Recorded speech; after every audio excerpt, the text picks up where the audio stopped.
Filipenses, capítulo 4, versículos 6 ao 9. Filipenses 4.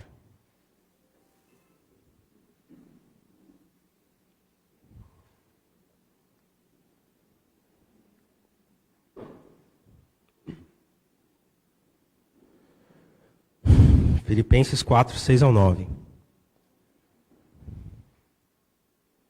Diz assim: Não andem ansiosos por coisa alguma, mas em tudo, pela oração e súplicas, e com ação de graças, apresentem seus pedidos a Deus. E a paz de Deus, que excede todo entendimento, guardará os seus corações e as suas mentes em Cristo Jesus. Finalmente, irmãos, tudo que for verdadeiro, tudo que for nobre, tudo que for correto, tudo que for puro, tudo que for amável, tudo que for de boa fama, se houver algo de excelente ou digno de louvor, pensem nessas coisas.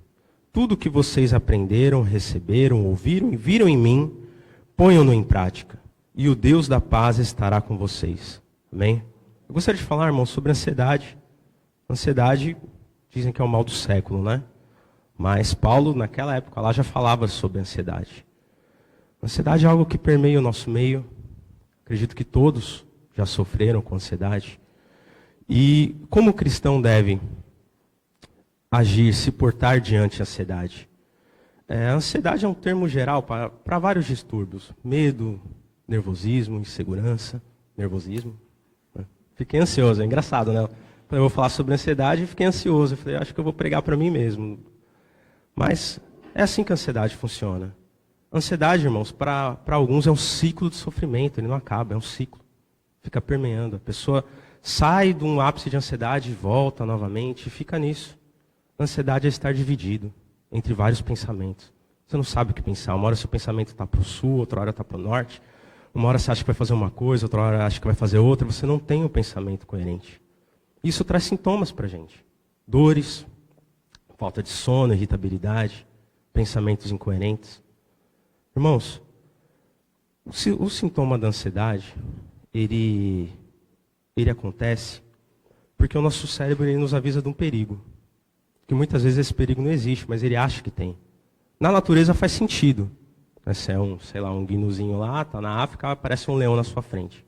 Aí você hiperventila, sua veia aumenta e você precisa correr, senão o leão vai te comer. Mas para a gente aqui já não faz mais sentido. E às vezes o medo de dirigir alguma coisa faz com que a gente se sinta assim e não é um perigo. Não é algo assim. Mas mesmo assim a gente acha que é um perigo. E esse perigo é tudo que o nosso cérebro acha que pode nos machucar. Seja a perca do emprego, sair do relacionamento, o medo de dirigir ou qualquer outra coisa. E é assim que se traz a ansiedade para nossas vidas. As circunstâncias das nossas vidas nos geram ansiedade. Não tem como fugir disso. Seja uma doença, um relacionamento, a perca de emprego. Ultimamente eu acabei lendo sobre isso, as redes sociais nos trazem muita ansiedade, porque lá todo mundo é perfeito, né? Toda foto lá no Instagram da Drica, ela tá linda. Toda foto dela lá. E aí você fala, meu Deus, né? Aí as mulheres falam, meu Deus, como é que pode? E aí gera ansiedade nas pessoas. Eu não sou assim, eu não consigo ser assim. Todo mundo é perfeito lá. Todo mundo viaja, todo mundo se diverte, o trabalho de todo mundo é bom. E a minha vida não é assim, isso gera uma ansiedade terrível. Eu falo, por que todo mundo é assim e eu não sou? Por que o relacionamento de todos é dessa forma e o meu não é? Eles parecem que não brigam, que não acontece nada e eu estou aqui brigado com a minha esposa. E isso nos gera uma ansiedade muito grande. Alguns são mais ansiosos que outros. Isso é um fato. Tem gente que deu uma rachadurinha lá na casa dele, o cara chama o engenheiro fala, ó, tem 1% de chance dessa casa cair, fica tranquilo. Aí o engenheiro vai embora, o cara liga para a esposa e fala, mulher, a casa vai cair. Fica na janela, fica esperta, vão dormir de porta aberta, porque qualquer hora cai. Tem outros que nem tanto, tem outros que conseguem lidar melhor com a ansiedade. Mas a questão, irmãos, que a ansiedade todos nós temos, em todas as situações de nossas vidas. Ela permeia o nosso meio. Seja na infância, quando, sei lá, reunião de pais, eu lembro bem. A professora falava, vai ter reunião de pais semana que vem. Eu já pensava, eu vou apanhar. Meu Deus, vou apanhar. E aí aquela semana era uma tortura para mim. Reunião de pais, a professora vai contar, eu tenho certeza que ela vai falar. E aí eu lembro uma reunião de pais que minha mãe foi, que está ali, que ela voltou para casa, eu estava com 4 calças, 5 blusas, um calor danado, mas eu sabia que ia apanhar, então né? Viagem pro Play Center, quando você é criança, quem é da minha idade, acho que lembra. Tinha a excursão lá e a gente ficava um mês pensando naquilo. Na hora de dormir, já dormia com a roupa pronta. Aí no outro dia estava tão cansado que nem aproveitava a viagem, ou o passeio. Sei lá, tem o pior para os meninos aqui, quando a gente era criança, que é quando o cara mais forte da turma falava, vou te bater depois da aula. Aquela ansiedade, meu irmão, meu Deus, eu lembro dela. Ninguém aguenta. Você fica pensando em forma de escapar da escola, o que eu vou fazer? Vou pular um muro, vou falar com a professora, vou chamar minha mãe. Às vezes dava certo, às vezes se apanhava. Tem ansiedade. Isso é o caminho feliz de toda criança. Vou ganhar o presente no Natal, você não via a hora. Na adolescência, o círculo social, né, o namoradinho, quando é que eu vou dar o primeiro beijinho? E aí o adolescente fica ansioso. Na igreja, né, eu lembro que tinha os pretensos músicos. Será que eu vou aprender a tocar? Os pretensos pregadores e tal. Quando na juventude nossa, a faculdade que a gente vai fazer, o curso. Passamos por isso recentemente na família, meu irmão passou em algumas faculdades aí, foi escolher um curso, isso gerou uma ansiedade extrema nele, o que eu faço, para onde eu vou, meu Deus, aqui vai definir minha vida. E a hora que ele estava escolhendo, ele tem o bom e o ótimo. Ele falou, calma cara, tá tudo bom aí, tá tudo perfeito, o que você escolher tá bom, mas gerou uma ansiedade muito grande. O primeiro emprego, será que eu vou conseguir entrar no mercado de trabalho? Quando a gente se torna adulto, o nosso casamento, vou casar, como é que vai ser isso? Vou lá sair da casa dos meus pais, os filhos, a estabilidade financeira, será que eu vou conseguir? Quando a gente fica idoso, as doenças geram uma ansiedade, a ociosidade. Eu lembro do meu avô, quando ele foi se aposentar, e agora? O que eu vou fazer? Eu vou ficar em casa assistindo TV? Os filhos e netos. E isso eu falo do caminho feliz da nossa vida, dando tudo certo, já nos traz ansiedade. Agora imagina no caminho triste, no caminho difícil. A criança, aquela que não se preocupa com uma viagem para o Play Center, mas se preocupa com um pai que é abusivo. Um lar abusivo, um lar agressivo. Imagina a ansiedade que não causa numa criança dessa. Um jovem que chegou no início da vida e não conseguiu passar na faculdade, não tem dinheiro para pagar uma faculdade, e a ansiedade que vai gerar. O adulto que casa, mas divorcia. E a ansiedade que gera, e a aflição que gera. O idoso que está doente. Os filhos que não vão por um bom caminho, e você está olhando o seu filho ir por um mau caminho, você sabe que aquilo vai dar problema. E a ansiedade que isso nos gera. Então a ansiedade é grande em nosso meio, irmão. E precisamos saber como o cristão lida com a ansiedade. Quando Paulo escreveu isso aqui, ele estava preso. Ele estava aguardando o julgamento.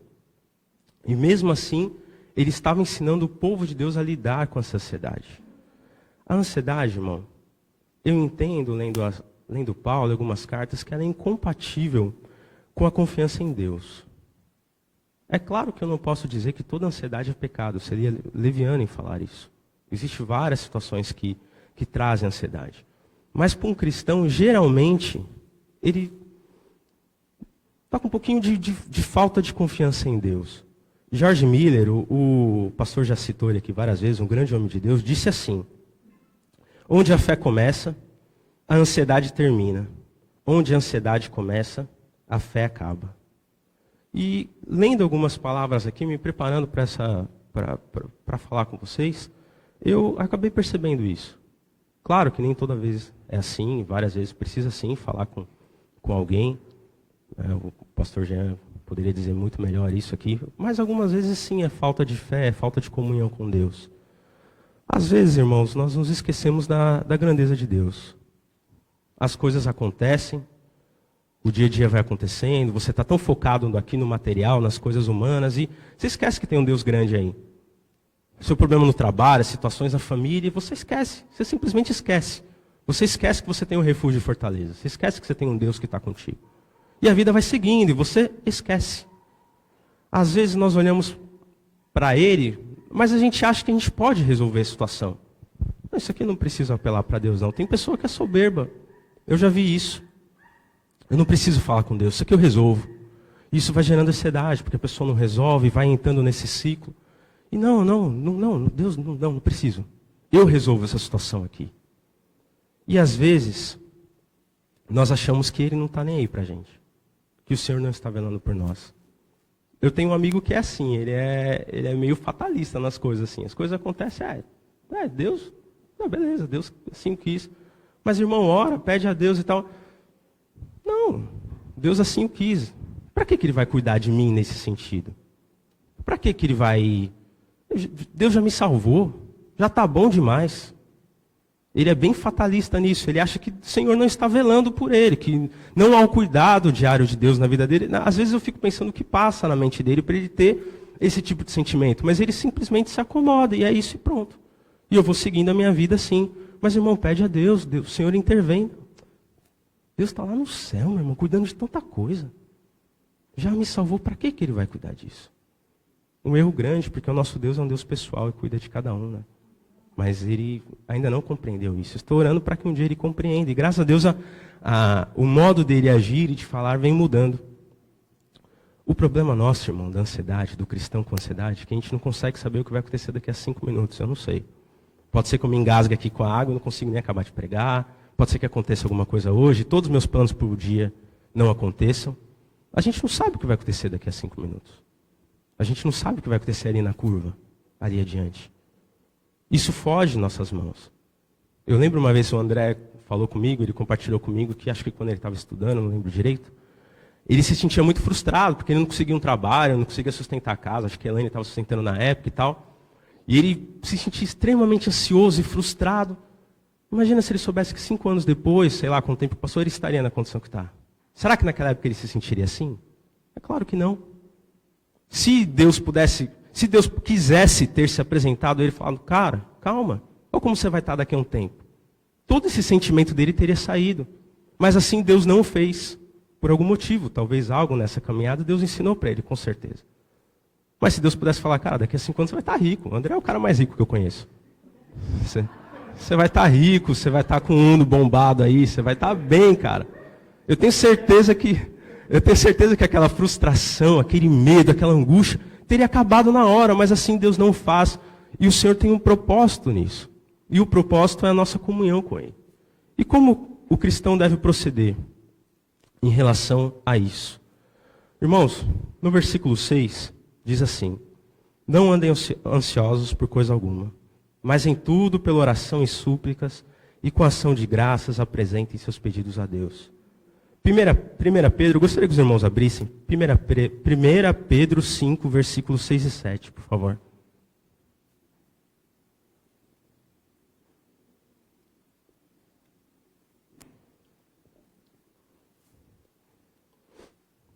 Diz assim: portanto, humilhem-se debaixo da poderosa mão de Deus, para que Ele os exalte no devido tempo, no tempo devido. Lancem sobre Ele toda a sua ansiedade, porque Ele tem cuidado de vocês. Em Filipenses, Paulo fala, 1 Pedro fala. Então está aqui um desígnio do Senhor para nossas vidas. Como o cristão lida com a ansiedade? Orando. Não tem outro caminho, orando. Está aqui, a palavra de Deus é muito clara em relação a isso. Orando. E como se dá essa oração? Primeiro, irmãos, adorar ao Senhor. Depositar a nossa confiança na grandeza e soberania dEle. Quando a gente está ansioso, é porque a gente não está confiando muito na grandeza dEle, na soberania dEle. A gente acha que as coisas acontecem por acaso, esquece que tem um Deus que está cuidando, que está velando por nós. E quando nós adoramos ao Senhor, nós glorificamos, nós falamos, expressamos ao Senhor a grandeza dEle, esse é o primeiro ponto para essa ansiedade começar a sair de nós. Eu peguei um exemplo aqui de Davi. Davi, mesmo sendo perseguido, confiava no Senhor. Ele depositava a sua confiança em Deus. Salmo 4, versículo 8 diz assim: em paz me deito e logo adormeço, pois só Tu, Senhor, me fazes viver em segurança. Era a forma que ele procedia. Davi aprendeu a agir em relação à ansiedade. A vida de Davi foi uma vida extremamente conturbada, viveu em guerra, Saul perseguiu ele, depois ele vivia em guerra no reino dele, depois os filhos dele se voltaram contra ele. Foi o cara que não teve paz durante a vida dele.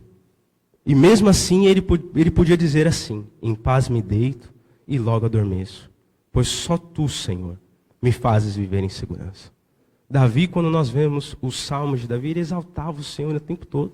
Salmo 23, eu separei aqui: o Senhor é meu pastor, de nada terei falta. Intimidade, o Senhor é meu. Não é o Senhor é o pastor, o Senhor é o meu pastor, de nada terei falta. Em verdes pastagens me faz repousar e me conduz às águas tranquilas. Restaura-me o vigor, guia-me nas veredas da justiça por amor do Teu nome. Mesmo quando eu andar por um vale de trevas e morte, não temerei perigo algum. Davi sabia. Pois tu estás comigo, a tua vara e o teu cajado me protege. Preparas um banquete para mim, à vista dos meus inimigos. Tu me honras, ungindo a minha cabeça com óleo, fazendo transbordar o meu cálice. Sei que a bondade e fidelidade me acompanharão todos os dias da minha vida. E voltarei à casa do Senhor enquanto eu viver. É assim que Davi procedia. Essa era a oração dela. O Senhor é meu pastor, eu posso andar na situação que for. Meu filho pode estar querendo me matar, os filisteus podem estar aí batendo na porta querendo me matar, Saul pode estar me perseguindo. Mas mesmo que eu ande por um vale de trevas e morte, não temerei, porque o Senhor é grande e poderoso. Abram em Salmo 147. Salmo 147, versículo 4 e 5.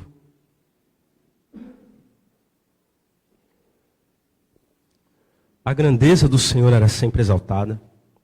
O Senhor é sempre adorado.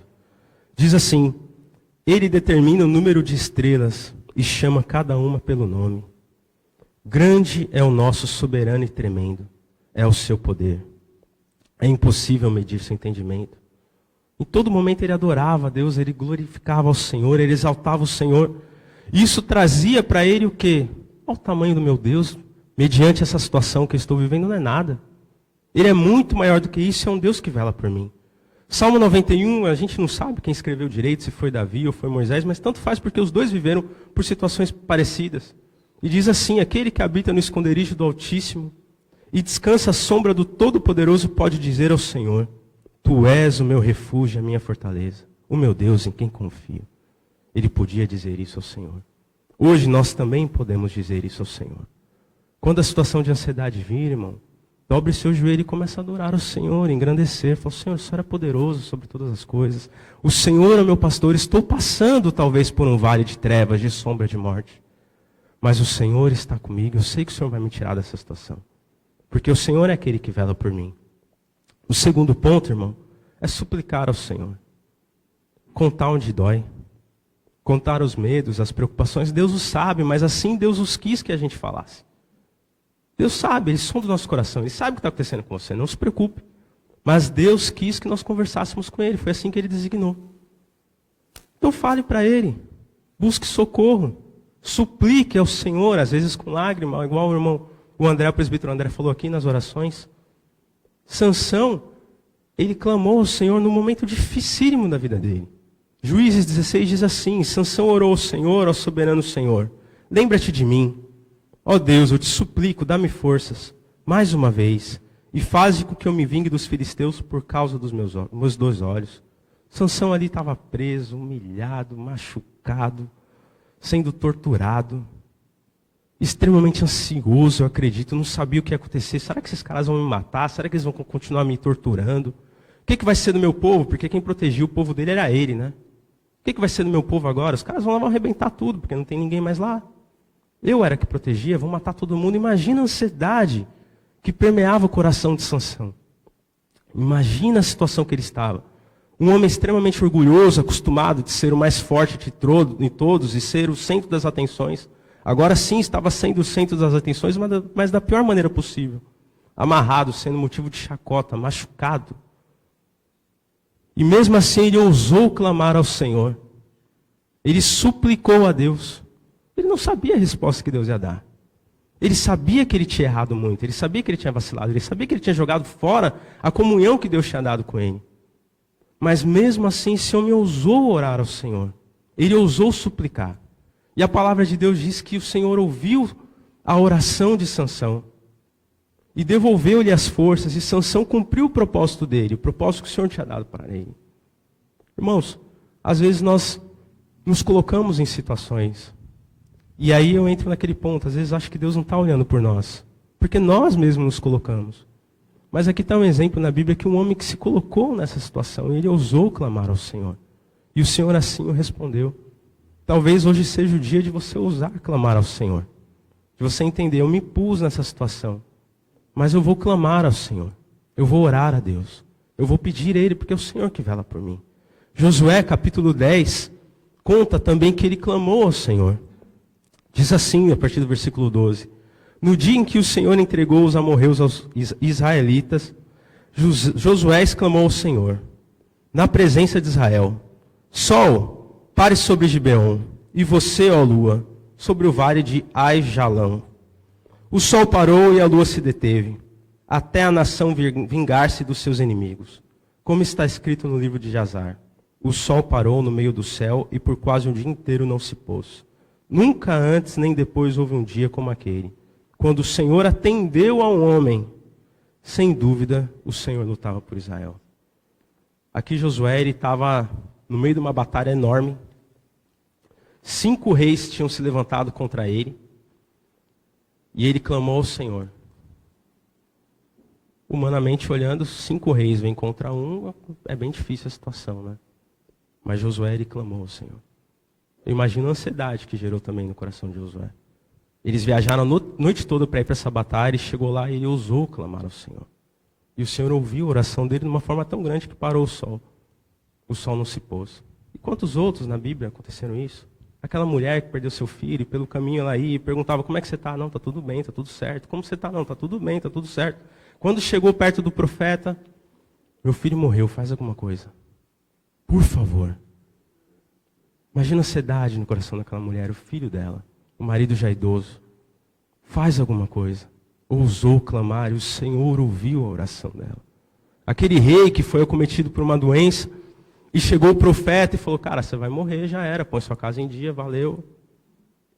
E aí o rei, com aquela sentença de morte vindo do profeta, algo que ele sabia que era de Deus, Deus falou que eu vou morrer.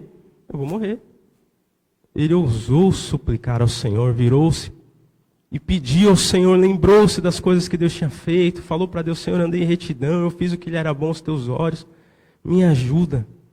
E a Bíblia diz que ele chorou, e chorou muito, e se humilhou perante o Senhor.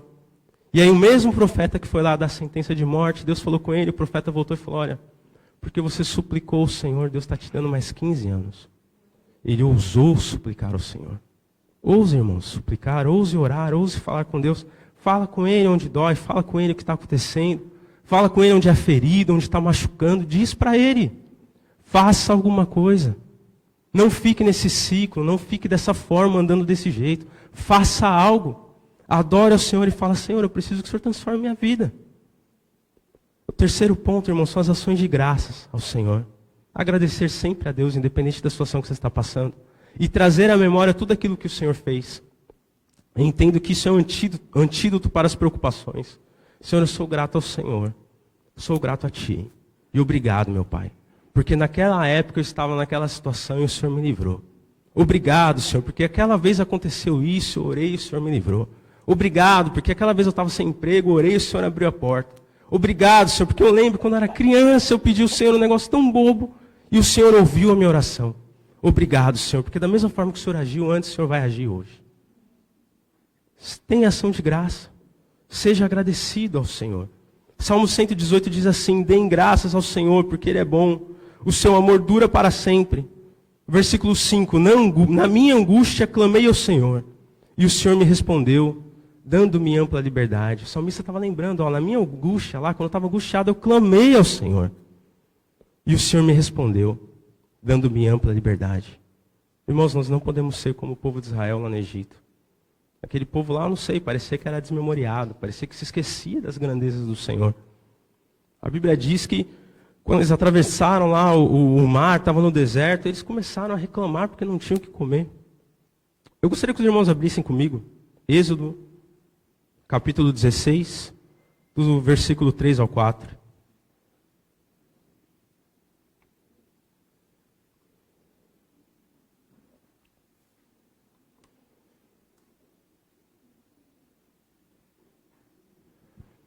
Êxodo 16, 3 ao 4 diz assim, versículos 3 e 4.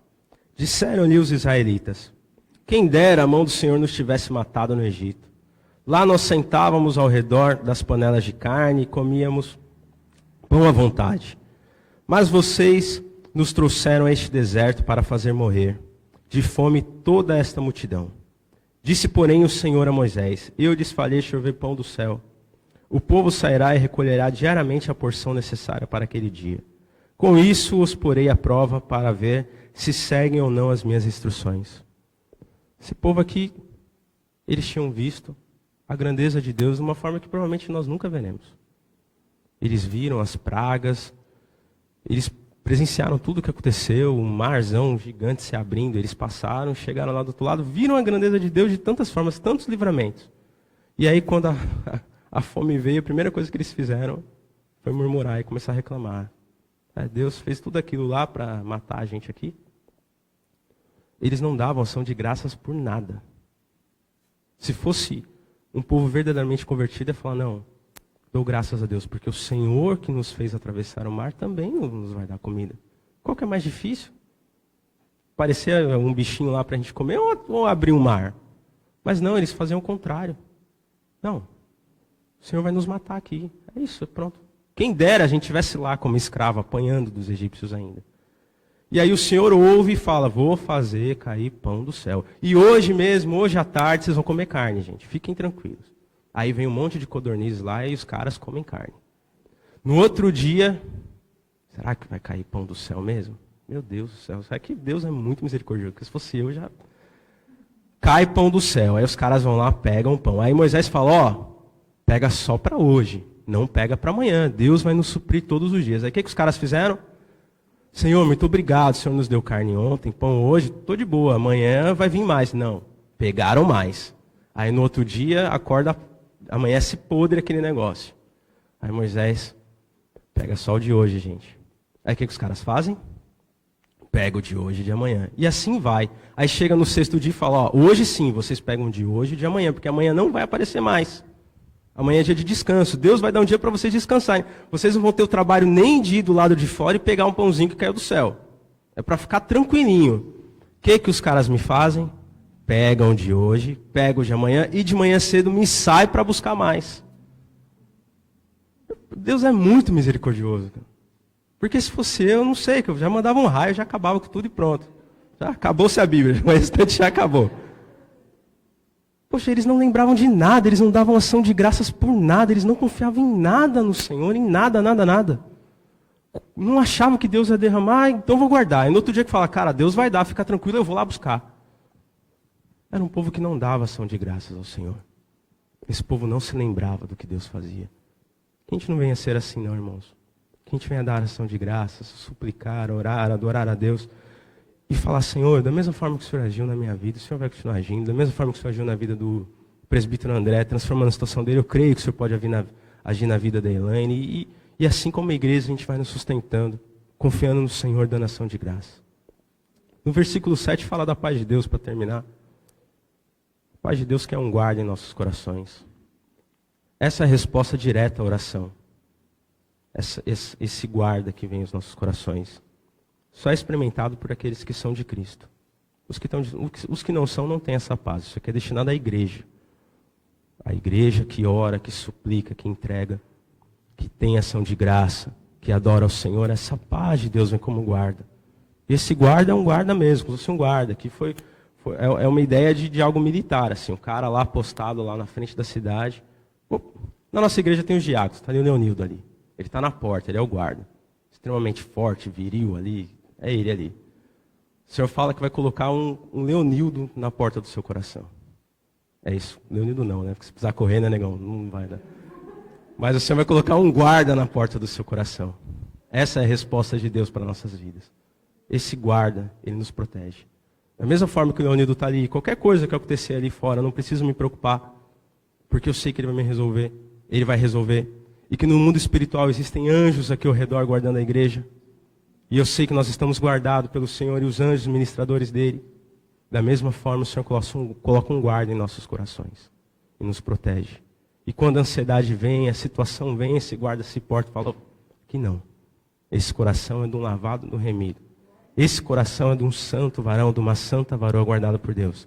Esse coração é o coração de alguém que ora, que suplica, que entrega, que agradece. Esse coração tem o guarda. No versículo 8, fala da mente. A nossa mente vai para o Senhor. A gente tem que pensar nas coisas de Deus. Romanos 12:2 diz assim, não se amoldem aos padrões deste mundo, mas transformem-se pela renovação da sua mente, para que sejam capazes de experimentar e comprovar a boa, agradável e perfeita vontade de Deus. Mateus 6, a partir do versículo 25, nos ensina para não nos preocuparmos com o beber, o que o vestir, as coisas deste mundo. Os ímpios que têm que se preocupar com isso. Com a gente o Senhor cuida. O justo descansa no Senhor. aquele que tem a mente no Senhor, a mente do cristão deve ser moldada pelo conhecimento do Evangelho, pelo poder do Espírito Santo e pelos interesses do porvir. A gente não pode ficar com a mente do mundo. Eu tenho que correr atrás porque eu tenho que ver o que comer, eu tenho que ver o trabalho. Não, a gente tem que se ligar com as coisas do Evangelho, com as coisas de Deus. O restante Deus cuida. O justo o Senhor guarda. O justo descansa no Senhor. A Bíblia diz para a gente pensar no que é bom, no que é excelente, nas coisas de Deus. É assim que a gente tem que agir. Se envolva com as coisas de Deus, se envolva com a igreja. Venha nos cultos, venha na oração. Venha na Macholândia, venha no encontro de mulheres, venham, se envolva com as coisas de Deus. Aí o cara tem medo de bandido, tem medo dessas coisas e fica assistindo Cidade Alerta. Você quer o quê? Você tem medo que invadem sua casa. O cara morre de medo disso. Aí liga a TV no Cidade Alerta. O que aparece lá? É só gente invadindo, matando o outro. O cara tem medo de doença, está com medo do Covid. Aí fica todo dia lá na Globo, lá. Eles torcendo para morrer mais um. Morreram 150 mil, 150 mil e um. E você está lá vendo. O que você quer que aconteça com o seu coração? O que vai acontecer com o seu coração? Você acha que você não conquistou esse aparente sucesso que o mundo impõe, mas o cristão não tem que pensar assim. Mas vamos pensar que você está nesse pensamento ainda. A sua mente não foi completamente renovada. E esse aparente sucesso do mundo, de viagens, de dinheiro e tudo mais, e você acha que você não conquistou isso, que você é um fracassado. Aí você fica seguindo lá os ricos e famosos que vivem essa aparente vida. O que você acha que vai acontecer com o seu coração? Como é que você acha que você vai ficar? Você acha que você vai ter essa paz? Irmãos, se envolvam nas coisas de Deus. Leiam a Bíblia. Orem. Leiam livros que edificam. Pensem nas coisas boas. Estou preocupado. Pega as fotos da sua família. Traz à memória o que é legal, o que é divertido, o que te fez feliz. Esqueça essas coisas. Deixa de lado. Se envolva com as coisas da igreja, com as coisas de Deus. Participem, venham. Que o Senhor vai transformar a mente do Senhor, a sua mente. E a cada dia sua mente será renovada pelo Senhor. No versículo 9 diz assim: o Deus da paz estará conosco. Primeiro ele fala que a paz de Deus em nossos corações. Depois ele diz que o próprio Deus da paz estará conosco em todo o tempo. Só que um pouquinho antes ele fala para praticar. Pratiquem. Diz assim: tudo que vocês aprenderam, receberam, ouviram e viram em mim, ponham-no em prática, e o Deus da paz estará com vocês. Em outras palavras, sejam obedientes a tudo isso aqui. Sejam fiéis a tudo isso aqui. Que o Deus da paz estará conosco em todo o tempo. O Senhor que nos traz a paz em qualquer situação. Mas está difícil, eu estou numa situação difícil, mas a paz do Senhor está em seu coração. E o Deus da paz está velando por ti. É assim, irmãos, que o cristão, ele lidar com a ansiedade. Não é fácil, é um exercício, é muito difícil. Da mesma forma que a gente tem que exercitar o nosso corpo, nós temos que exercitar isso aqui também. Não é do dia para a noite, é com súplica, coração, buscando do Senhor. Para uns é mais fácil, para outros é mais difícil. Mas a Bíblia nos ensina a fazer isso. Se ela nos ensina a fazer isso, é porque é possível alcançar isso. Ter a paz de Deus e o Deus da paz conosco. Amém? Vamos orar? Senhor Deus, nós louvamos ao Senhor, Pai. Nós agradecemos o Teu santo nome, pois o Senhor é bondoso, é poderoso. Senhor, nós sabemos de tantos milagres o Senhor fez, Pai. Tantas situações que o Senhor já transformou. Tantas vidas, Senhor, que já foram resgatadas por Ti, Senhor. Tantas maravilhas que o Senhor fez em nosso meio. O Senhor é um Deus grandioso, poderoso, é um Deus que cuida da Tua igreja, Senhor. Nós adoramos ao Senhor pela Tua bondade, pelo Teu amor e pelo Teu cuidado. Sabemos que é um Deus presente, que Deus está conosco. Meu Pai, nós suplicamos a Ti, Senhor, a Tua mão estendida sobre nossos irmãos, sobre a Tua igreja. Senhor, vai de encontro à súplica de cada um, Senhor. Vai de encontro aonde dói, onde machuca, aonde está doendo, Senhor. Faça um milagre na vida, transforma. Deus Santo, nós sabemos que o Senhor escuta as nossas orações, a Sua palavra nos diz. Tantos exemplos aconteceram na Tua palavra, alguns foram citados aqui hoje, Senhor. E sabemos que o Senhor é o mesmo ontem, hoje e será eternamente. Então, meu Deus, vai de encontro, Senhor, onde dói dessa pessoa. O motivo da súplica dessa pessoa, onde não está doendo, está machucado. E faça um milagre, meu Pai. Transforma, Senhor. Muda a situação, meu Deus amado. Ô Senhor, Entra com providência, meu Pai, eu te peço. Que esta pessoa, que esse irmão, que eu, Senhor, que nós como igreja venhamos sempre lembrar do que o Senhor tem feito em nosso meio. Das tuas maravilhas, da misericórdia do Senhor. Das vezes que o Senhor cuidou de nós, das vezes que o Senhor nos tirou das enrascadas que nós mesmos nos colocamos, das vezes que o Senhor foi poderoso em nossas vidas, Senhor. Que isso não venha sair de nossa mente, que isso não venha sair dos nossos corações, que venhamos depositar sempre a nossa fé neste Deus que tem agido em nossas vidas, meu Pai. Eu clamo a Ti o milagre. Eu peço a Ti, Senhor, que o Senhor esteja presente em nosso meio e nos dá a paz do Senhor, Pai. Que a paz do Senhor venha.